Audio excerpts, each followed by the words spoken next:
Welcome in from your SUV, from your tractor or your ute, or maybe you're even riding your electric motorbike. But from wherever you are, you're with Alistair Moorhead and Glenn Judson, and this is the Al and Juddy Show.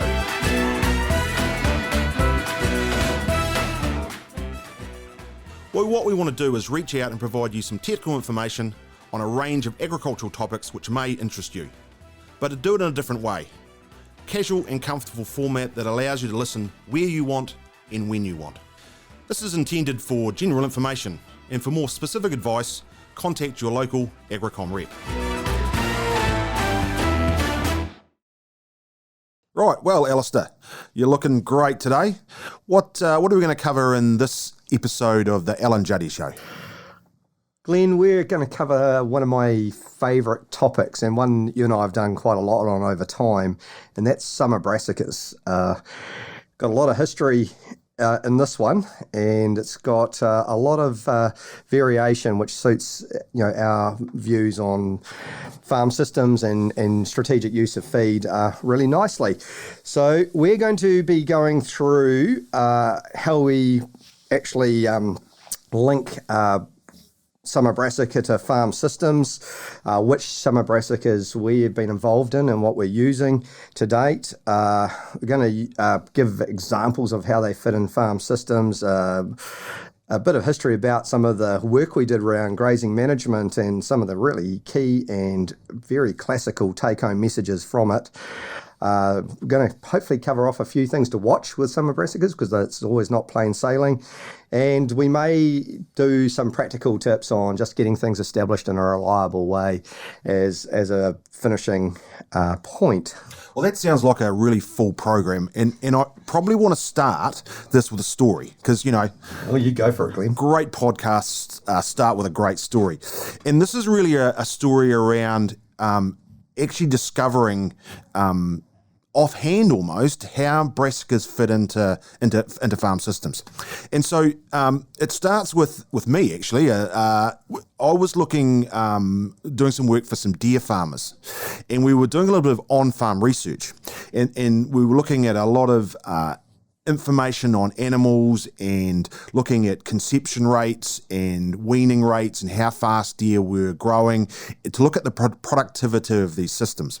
And it happened to be in a dry East Coast summer dry environment.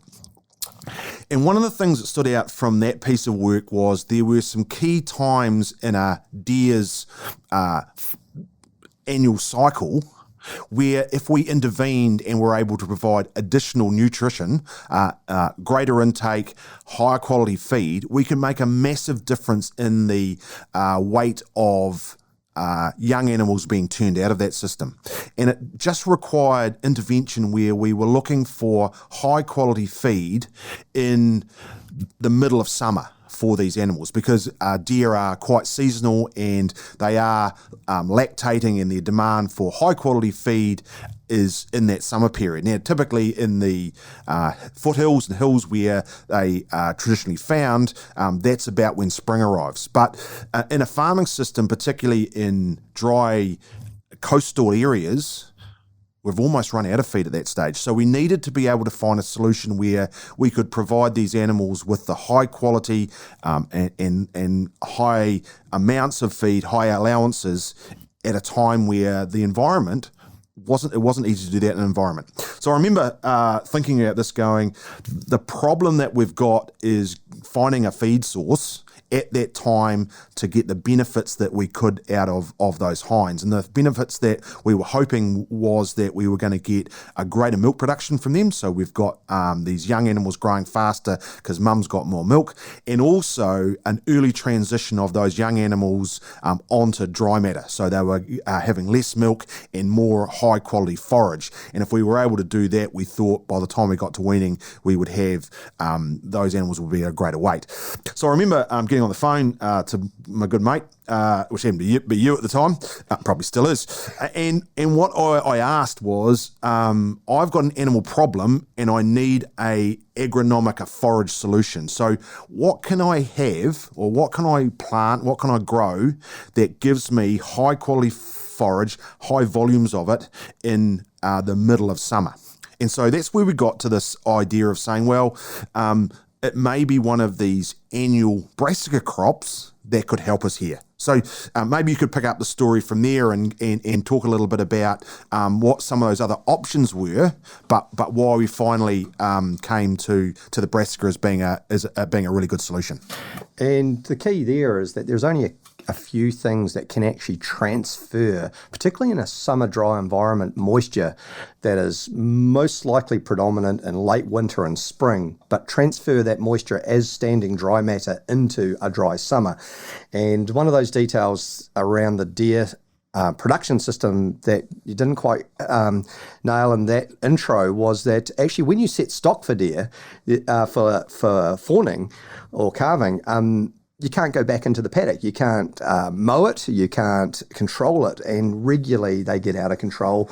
And the overall pasture quality is very, very poor in a lactating hinds pasture. And just to pick up on that, the reason that you can't do that is unlike a lot of our domesticated animals, hinds will actually hide fawns. Right. And those fawns won't come out of that hide, which could be a tall pasture, unless mum's with them. So you can imagine if we take all the hinds out and then mow the pasture, then we probably going to mow down some of the very animals that we're trying to raid. So I think that's pasture quality control is virtually impossible in a deer system.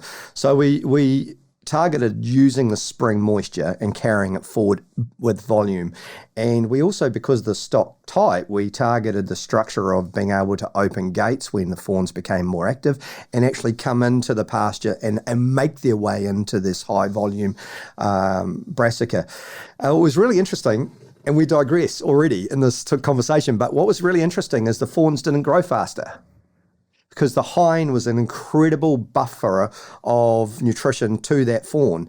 But what we achieved quite dramatically was much, much greater hind body condition and live weight at weaning. Typically, a hind sheds all that weight off her back, all that poor pasture quality. She buffers the fawn, provides highly nutritious milk, and grows that fawn out at a reliable level based on its genetic potential, but she ends up being a bag of bones just before she needs to go back out to the stag. What we found with that project is those hinds came out of those crops in incredibly good condition, and what that actually meant is that they actually started cycling earlier. So the actual gain was in the whole system, where the hind cycled earlier, which is a really unique and different thing for that animal class, and brassica played a massive role with that. But you were right to say that that fawn was adjusted to that feed source, and we're able to wean and come back onto the highly nutritious brassica crop in autumn and continue that really precious live weight gain through that so you're post-weaning autumn. Yeah, so I guess you're absolutely right that in the lactation phase, they don't grow any faster, and that's a really important point there. But they are very well adjusted to that feed, and therefore we don't get that weaning check at the fawn and the weaner level. Yeah. So, and the other point that you brought out that reminded me was, we had these hinds that were in excellent condition because they had managed to not lose any live weight like they most do over that lactation. And remember, we were standing at the bottom of the paddock, and I guess this is the really critical function of here is we've still got these maybe hillsides where we're carving down on, but as we get to that middle of lactation, we are opening up a gate so that they do get access to that, so they can still hide fawns on the hill but get access to this high quality forage. But the really interesting thing is watching hinds go uphill. We thought we had staggers, didn't we? Yeah, we did. Had these hinds that looked like they were having trouble walking up the hill. And it wasn't until we realised that it was actually memory development and the amount of milk they were carrying that we realised that was the reason for staggering. Which is really unusual because hinds don't really show a huge udder. Yeah. And but with high quality feed, we managed to reverse live weight loss and actually have these animals in great, and that did lead on to fawns that were well adjusted to feed at weaning, but also that the hinds were cycling really early. And the way to get early calving the following year is to have hinds cycling, and so you kind of spiral up. And it was a. I think what it showed was that where you can get interventions for short periods of time that have long-lasting effects, they are the things we should be chasing in terms of our farm system. And getting a summer brassica to do that job, I think it paid absolute dividends. And it's a great lead into, the summer brassicas. And when you look at what they are, Glenn, what would you describe the summer brassicas as a category? So I see these. So these are a group of plants that are quick growing. They're annuals, and we're planting those and using moisture when we have it, and carrying it into periods where we don't have it, or where we have shortages of feed. And I think the deer example is a really good one. In terms of the brassica, the style of plant, we know we eat cabbages. They are in the same brassica family. Broccoli, cauliflower, Brussels sprouts. If you want to even suggest that they exist, I try not to eat Brussels sprouts. They're not really a food group, but they are from the broccoli family and the brassica family. And what we've done is we've used some of those species in an animal situation. So annual crops, high quality, growing a lot by using moisture at some time of the year and taking it into others. In terms of the ones that we use in agriculture, the key ones really are around the turnips. So we have both bulb and the one that just grows leaf, so the leaf turnip. We've got the forage rapes and the kales, and so they're really the key ones that we use from a livestock point of view. And typically they're sown into spring moisture and grazed in summer where they start drying off. So that's kind of the high level summary of what a brassica kind of is. I guess what we probably could extend to is, so how would you specifically use those in a farm system? What can we use those for? What's the intervention that we might be able to get some benefit from? I think this is where we start to break them down and identify the options we have, because there's pretty much two defining features that we should probably pay attention to when you're making your choice on farm. One is the so-called maturity date, or the ripening date of the crop, and that is when it is at the right time to graze. And in all of these options, they all have different maturity dates. This means different things to different people, and it's the difference between starting to graze at the start of summer versus starting to graze at the middle of summer. And when you start to graze defines the potential for how many times you can graze within a year. So understanding that's quite important. The second thing is to understand the breakdown of the two primary summer crops that we're using, and we're going to discuss today, which is basically the leafy turnip and the forage rapes, and with a quick shout out at the end to kale, which is traditionally a winter crop, but is showing a lot more flexibility than we probably first recognised. But touching on the big difference between the leafy turnips and the forage rapes is that the turnips are a much higher fertility plant than that desire and to perform in a much higher fertility environment, and also a higher moisture regime. So we're talking about summer dry, but there's still gradients of summer dry, and the summer turnips are much more suitable with periodic summer moisture. Yeah. And I think we lose sight of that quite regularly, and we put the forage rapes into environments that are potentially too wet in summer, and they are not as high performing as they are on drier conditions. So the summer rapes are designed for a greater range of soil types. No brassica likes wet feed. They all prefer freer draining situations. You tend to find the summer turnips, or the leafy turnip, more suitable for slightly more summer rainfall and higher fertility situations. The forage rape tends to be a species that is far more at home in true dryland conditions, where you're harvesting spring moisture and going into prolonged periods without moisture, and that's the home of forage rape, and that's why forage rape has been so successful in our history in Australia as well. So they are the the key definers of the difference between the leafy turnip and the forage rape. And that's the first point to understand. I mentioned the other point being the maturity, and might dive into that, and might take the opportunity to use our varietal names inside the Agricom business and using them to identify their positions in that maturity range. So our first product is a leafy turnip called Hunter, and it's a long-term product. I've worked with it for a very long time, and the key to Hunter is that it's about a 55-day maturity. That's really fast. So you're sowing it in traditionally in just after the middle of spring. The point with leafy turnip is not to sow too early into cold conditions.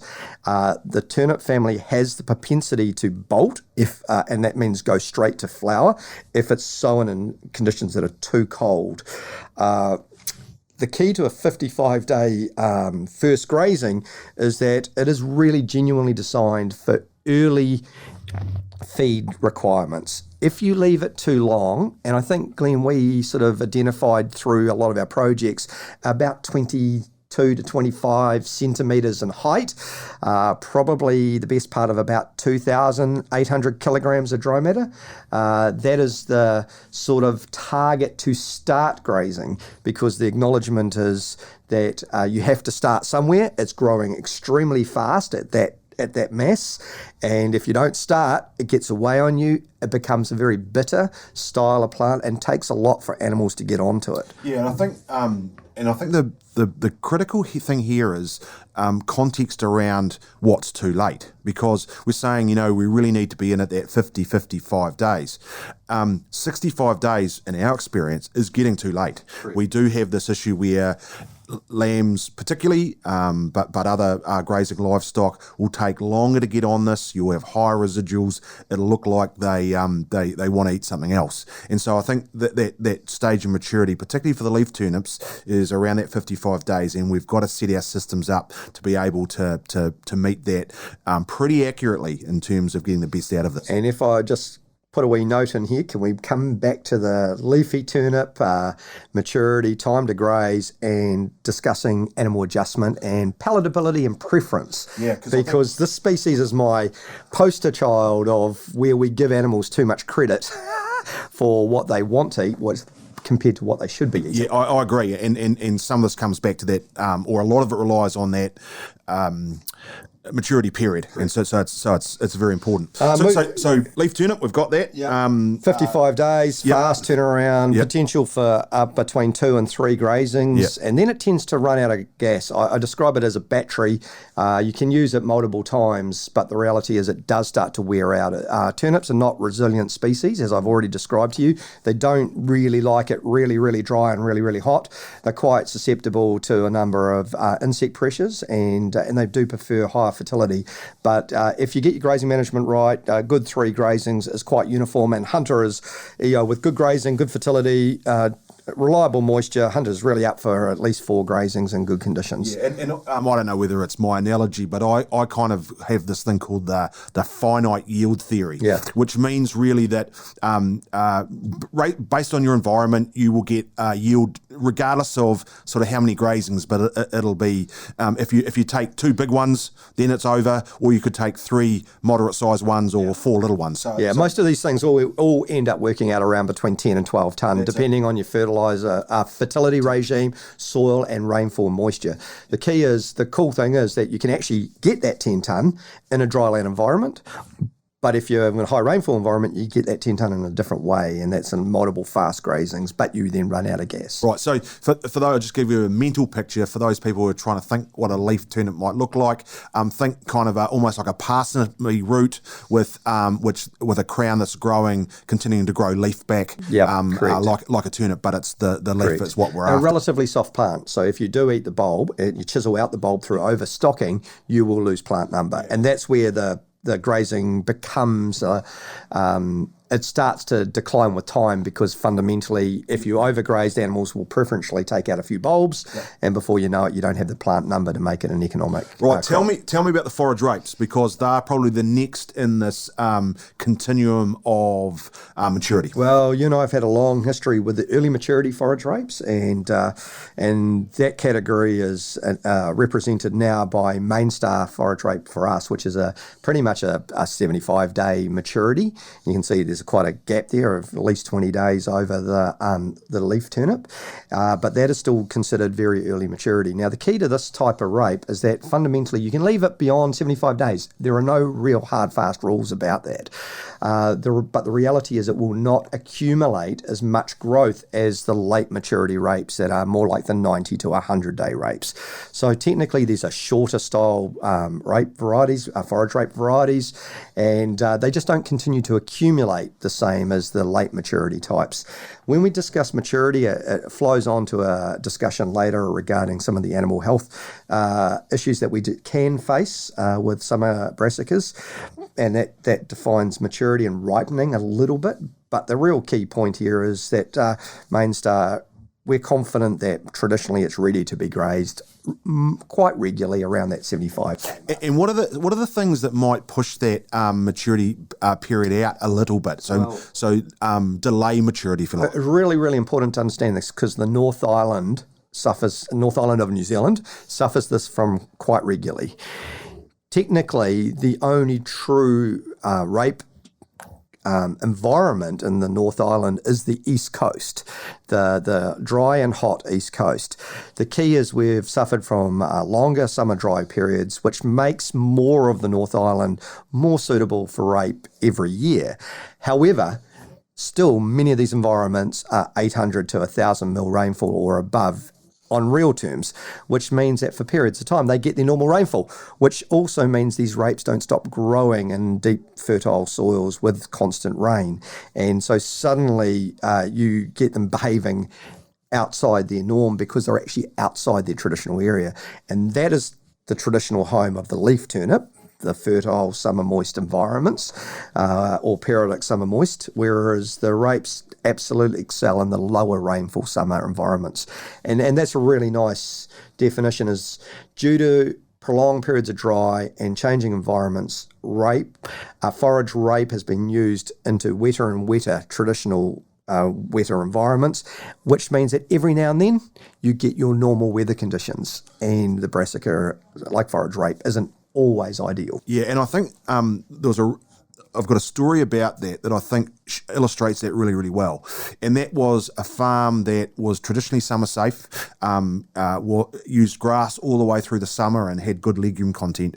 And one particular year, the whole place went brown because they had an unusual dry period. It was getting drier through the years, but they had one that was really dry. And so the farm management decision the following year was to go, we're going to put some forage rape in because that will help us through this period where we've gone very dry. And as you've said, the next year was probably one of the wettest summers that they had on record. And so what actually happened is this forage rape grew and hadn't matured. And it carried on growing. And the difficulty they had was, and we'll come to some of the animal health challenges with particularly forage rape that hasn't matured, it almost became a crop that they couldn't graze when they wanted to because of this. And so this is the key: is there is a bit of luck almost here in terms of going, I don't know what the summer's going to bring, and if it's a really wet summer and I've got a plant that's traditionally used in dry situations, that will be a challenge for me. Absolutely, for live weight gain and also animal health. And straight away you go back, why didn't we use leaf turnip? Because actually that's its natural placement. And so that leads on to the later maturity rapes, the 90 days, and they have historically been utilised as a one graze summer crop But with the genetics that we've got in Spitfire forage rate particularly, we see that second grazing event as a really tangible option. If you can get that second grazing event 30 to 35 days after your first grazing, quite regularly that will give you the opportunity to shut it up for winter feed as well, maybe dragging Italian ryegrass through the residual crop and carrying that into winter as a mixed winter crop. So genetics has enabled the 90-day to 100-day rapes, variety by variety, but in the case of Spitfire, to get that second and sometimes even the third grazing if the time permits. But really nice varieties. There are a couple more options in these summer brassicas. The traditional summer turnip is the bulb turnip, and that's quite regularly used for a one graze standing feed, particularly in the dairy industry and the summer dry dairy environments. The traditional summer turnip environment, because of the extending dry phase, has actually started to share its role with chicory. And where chicory has excelled over summer turnips is when the summer dry period extends a month to 2 months longer than traditionally. And if it's a small window of a summer period that is dry for, say, 4 to 5 weeks, summer turnips are a really great option because they give you a perfect pasture renovation tool, gives you a high protein feed through summer when the landscape's starting to stress out and become brown, and it gives you a bare paddock at the end of it to make, not get confused with your decisions on, do I take another grazing or not? And then you're ready to go as soon as the rain comes for repasturing. However, what's happened regularly in that marketplace is the summers have got drier and drier, and that's where chicory has actually come in over the top of the summer turnip for its flexibility and how long it lasts. Because I guess in that one, if you've got a plant that is requiring that periodic summer moisture and you get to a dry period, what you don't want is a plant that when you need it, the dry matter production or the yield that you get is very poor because it's already been eaten. It's just finished. Yes, and the other thing that can happen in these very hot, prolonged dry periods is that even if you've got crop left, sometimes those turnips can go quite rubbery, and therefore the palatability of those drops off, and there are. As you said, chicory, there are some better things that you could use in that environment. I still love it, though, as a pasture renovation tool. It's a really defined grazing period, and you've got a nice clean finish. So your benefits with turnips is that summer turnips, bulb turnips, is that you can get back into your pastoral phase at a really smart and concise time frame. And I guess the other thing is chicory, this is a multi-graze crop, so you'd be taking multiple grazes off this, particularly these summer turnips. They're a one graze, can hold big covers or big tonnage, but they're a one-off graze. So I guess a slightly different way of using those crops. Correct. And the next one is, look, our sovereign, our Sov Gold kale has developed a really nice role as an equivalent of a 100-day rape. We traditionally use kale for winter feed, but we're just seeing a really strong place for its flexibility of using it as a single graze or even a multiple graze brassica where you just graze it twice, lightly the first time and then shut it up for winter feed, which is its primary role. But the key to it really is the flexibility of being able to put it in the ground. And if it gets wet, you don't have to graze it. You can move it into your wintering policy. If it gets wet and it continues to grow, it doesn't have some of the maturity issues of the rapes or the ripening issues. I use those words. Hopefully we'll pull them apart a little bit later. So we're seeing that the use of kale from the strategic summer feeding phase is quite flexible, and it does fit some of these systems quite nicely, but it's still quite a minor option relative to the big hitters that we've already mentioned. Yeah, certainly the way that we've started to use that, it's the flexibility that you don't have to graze it. It can form part of your winter feed. It has been really useful. It means that you're not you've got some flexibility around that, which I think is really important, particularly in environments that are becoming a lot more variable. You've got the ability to respond to that. So we should really get into the examples of using summer brassicas and the systems that they really fit into. We've really actually teased apart quite an interesting one with the lactating hinds. Yep. And that goes back a long way, Glenn. I mean, I think, first of all, you didn't have grey hair.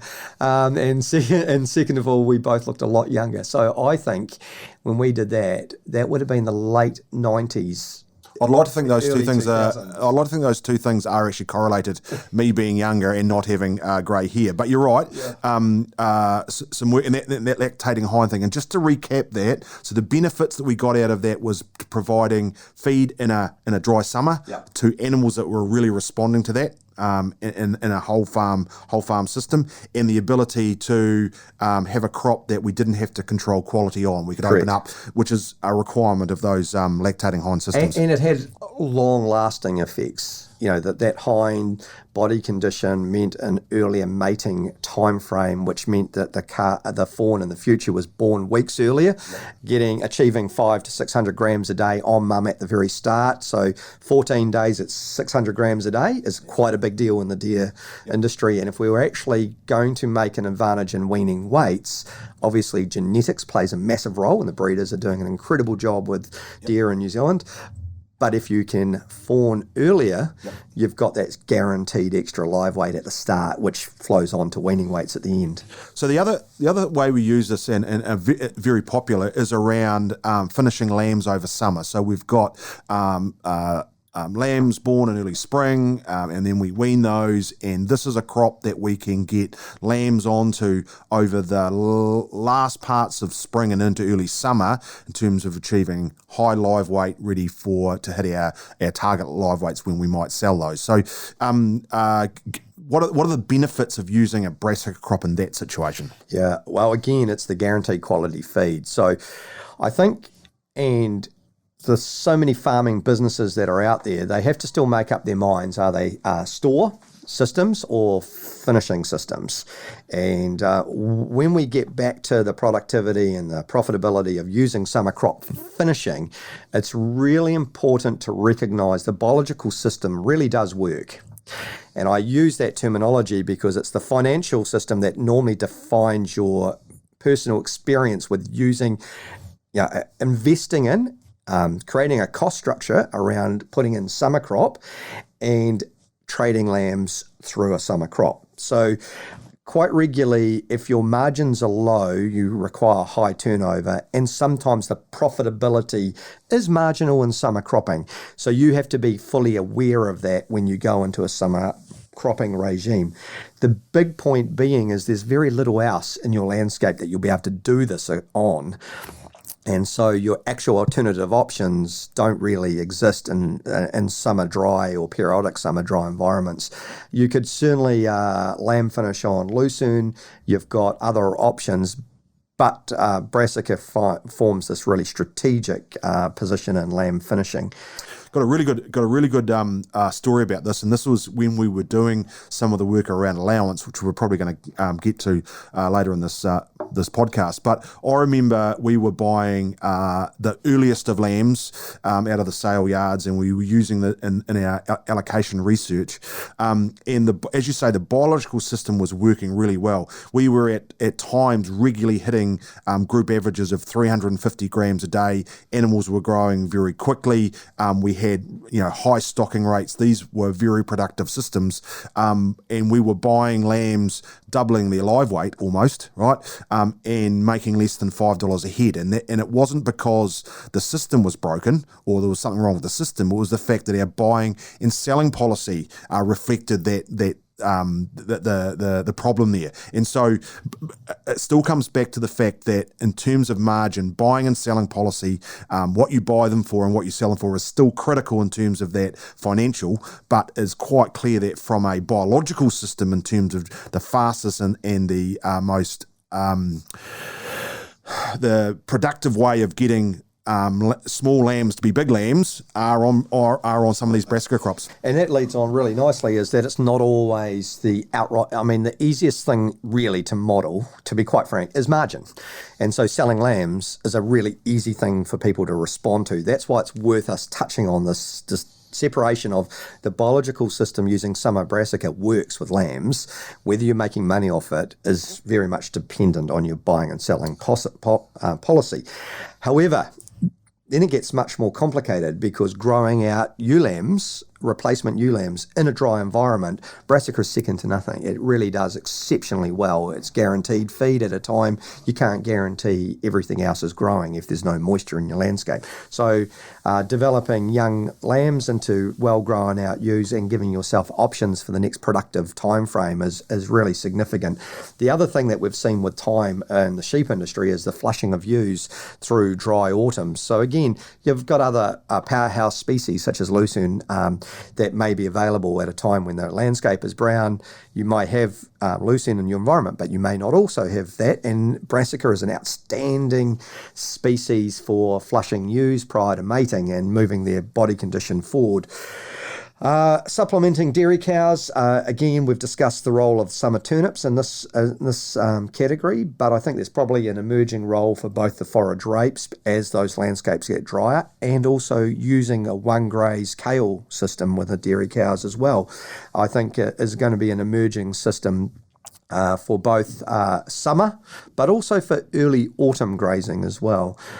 We've discussed the hinds, and they probably cover the majority. We've obviously had a lot of history with finishing cattle, and it does fit the cattle system quite nicely because you do tend to find that dryland environments that suit particularly the forage rapes are not easy to maintain cattle and body live weight gain in cattle. And so as a standing protein hay shed, it's actually a really effective tool. We've got some colleagues and some of our international friends up in North America, particularly in Canada, which are doing some amazing things, harvesting spring moisture and using summer saved early fall brassica and cutting it on the onset of snowfall events and using that for winter swathe grazing. It's really impressive to see where people have adapted some of these systems and are using them in different landscapes. Quite impressive. Likewise in Australia, they run a bigger lamb system in Australia too, and our history with our earlier rape, forage rape, which was Winfred actually. It was a huge rape for us both in New Zealand and the emergence of this early forage rape category, but also in Australia. Our colleagues in Australia have used that a lot, and I think coming into sort of the grazing management side, we have one great analogy based out of Australia because they weren't used to this at the time, and I smile every time I hear it. But you've got a great story of dealing about stocking rates on Winfred, and I like it because it doesn't matter how dry you are, as long as you get a decent amount of rain at the establishment phase, you can create anything. So you can have an extremely low rainfall environment, but as long as the rain does arrive at late winter or in winter or very, very early spring, you can convert to something quite special. And this is a really good analogy. I'll get you to just share that with you, Jan. Yeah, so if we're thinking about grazing management, this is really around some of the first times that we were thinking about allocation, right? Yeah. And so we arrived at this property where they'd actually been growing canola, hadn't they? And they had decided this particular year that the price of canola seed was going to be very low, but lambs were something that we're going to make a lot of money out of. So this farmer in the cropping zone decided that he was going to only replace some of his canola with this essentially grazing canola, Winfred, right? So it's for forage. And so he duly put in a small area, which just happened to be about 250 hectares, because he thought that was quite small. Now, what the real problem was that he didn't have, he had only about 300 or 400 lambs. And so when you looked at, and he got 3 inches of rain when it mattered. Yeah. So he was carrying covers of 4 ton. And with only that number of lambs, he wasn't even close in terms of being able to utilize that. So that was kind of when we started thinking about, is there a ready retina? Can we give him some ideas about how many lambs he would need, or more to the point, what area of crop he probably should have put in based on the number of lambs? And I think it's really important. It's a really good story because he was way out. I think we worked out that instead of having 400 lambs, he probably needed 3 or 4 times that number to get anywhere close. And it's a good story around allocation, because that's probably where we've done most of our work is around what is the correct allocation, how do we achieve that, and what's the allocation where we get the most out of the whole system. So Glenn, we should cover this because we need to keep moving. We're well through this discussion, and I do feel that this is a key point, because with these crops, it is regular with lambs to just set stock them, unleash it. From a farm management perspective, it is just so much easier to let them go in the paddock. So what we're looking at there is a couple of things that I think we could start with. The fact the adjustment period is probably a critical part of the discussion before we get into the actual detail. Yep. And we've touched on it before, associated with maturity or ripening. Yep.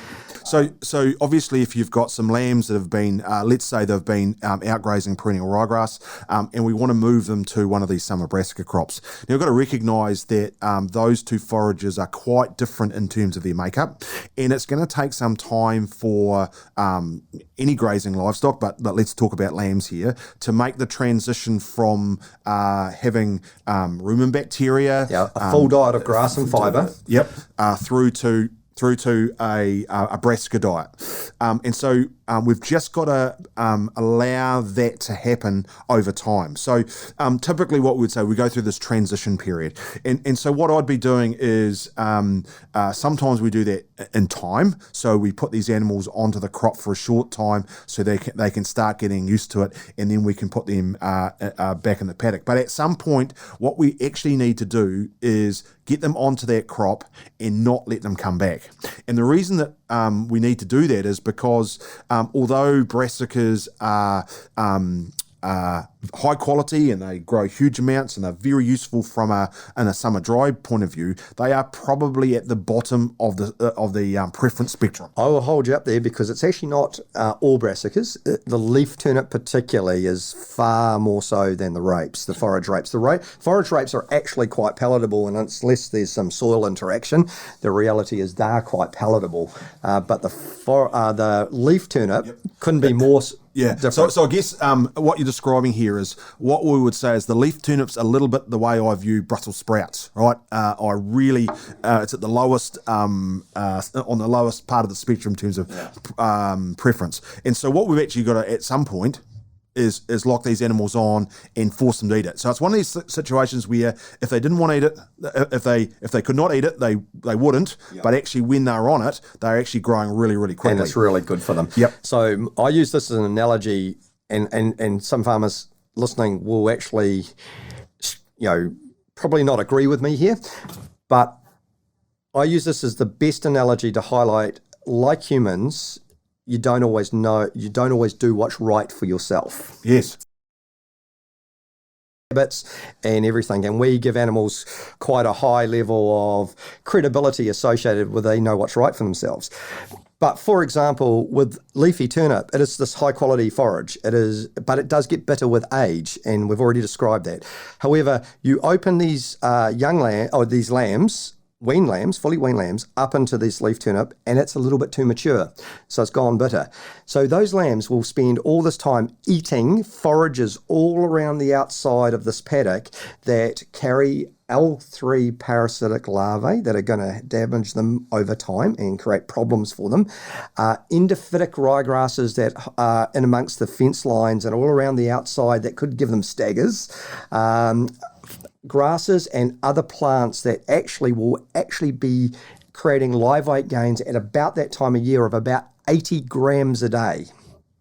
And that is their choice. As opposed to you encouraging them by not giving them as much choice to move on to this forage and force them to start eating it. And suddenly the risk of getting parasites are vastly lower. Their live weight gains go from 80 grams a day to closer to 280, and you've quoted 350 on good class of animals and the peak of live weight gain. And you don't have any risks of things like ryegrass staggers and other things that are found in old pasture that's often around the outsides of paddocks. Yeah. So again, their choice. is for everything but the thing that was good for them.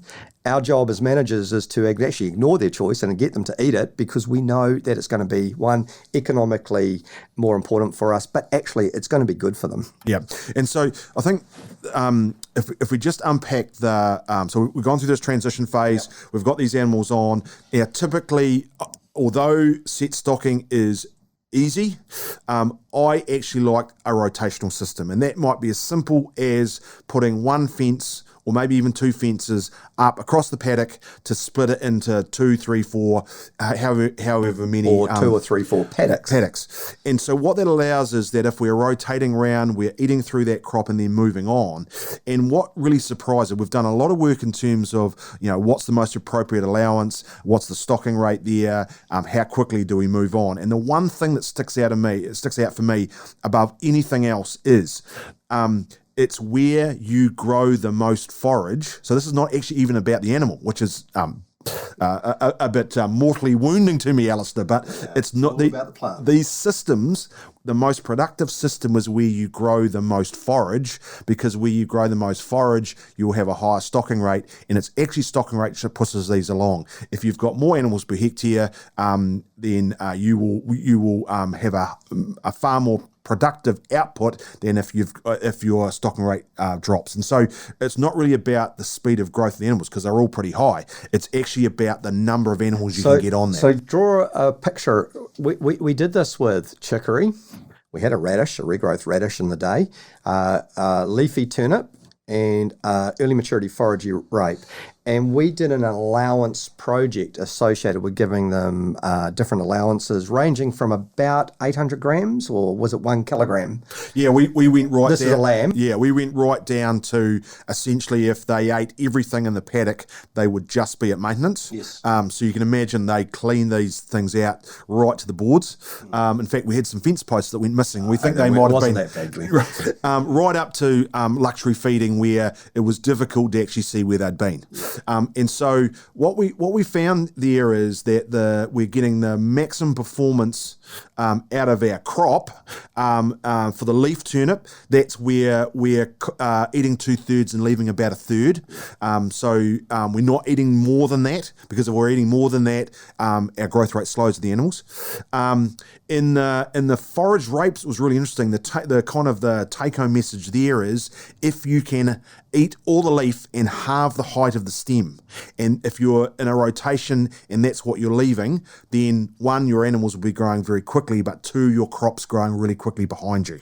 So they're the key, the key take-homes in terms of those allowances. And it became a uniform allowance, though. And allowance we're discussing here is the animal actual intake plus the residual. Yes. And so it's an almost embedded thing. So across the board, I have a different, you managed to create a curve. Yep. My optimum on that curve was a little bit different to where yours is. But the other principle that came into play here is that we still produced the most meat per hectare, where our animals were growing about 80% of their potential, and our stocking rate was almost optimized. Yep. I wouldn't say intensified, it was more optimized per hectare. Yeah, because I think if you try and maximise Live weight. your stocking rate, right, then actually your animals don't grow fast enough.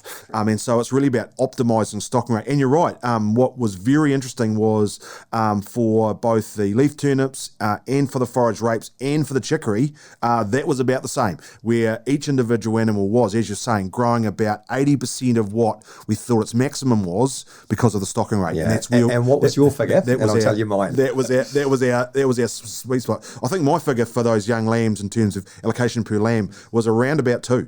Yeah, correct. And I was sitting anywhere between 1.8 and 2 because I felt the curve. We didn't have enough points on it. It was a distinct curve, but we didn't have enough points to just see where that optimization really kicked in. I reckon it was somewhere around that 0.8 to 2 allocation of kgs of dry matter pure land today. Yeah.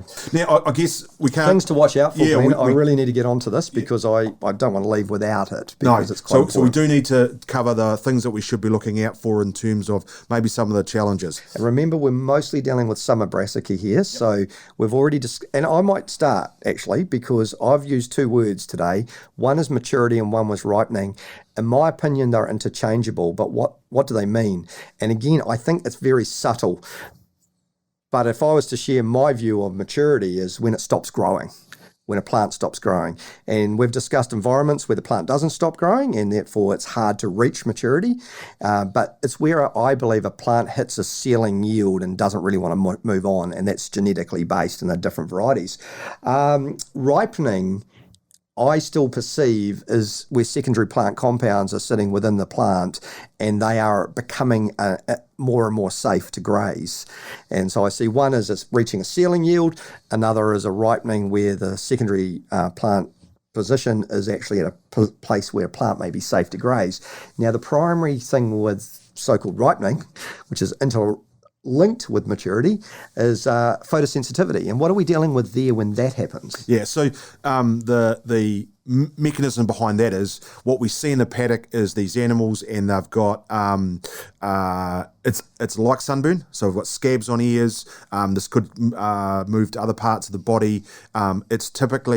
It's a reaction to sunlight, to the secondary plant compounds that we find circulating in the blood. So typically the ears, but we do find it on other parts of the body. Enough, Glenn, I reckon I could tag every animal in a flock that would actually get photosensitivity because it tends to be the genetics that have the pinkest noses, the animals without a covering of wool on their ears. And technically there's a lot of breeds that are quite distinct like that, but also individuals within a population, they stand out for the ones that will get sunburn, pretty much like the human population as well. Yep. So remember that it's not sunburn, but it's the light reacting with the plant secondary compounds that have found its way to the skin surface, and so that's where we get in photosensitivity. I think what you would say is it's quite prevalent in across herds, but within herds or mobs of animals, there's only a few until we get one of these situations where,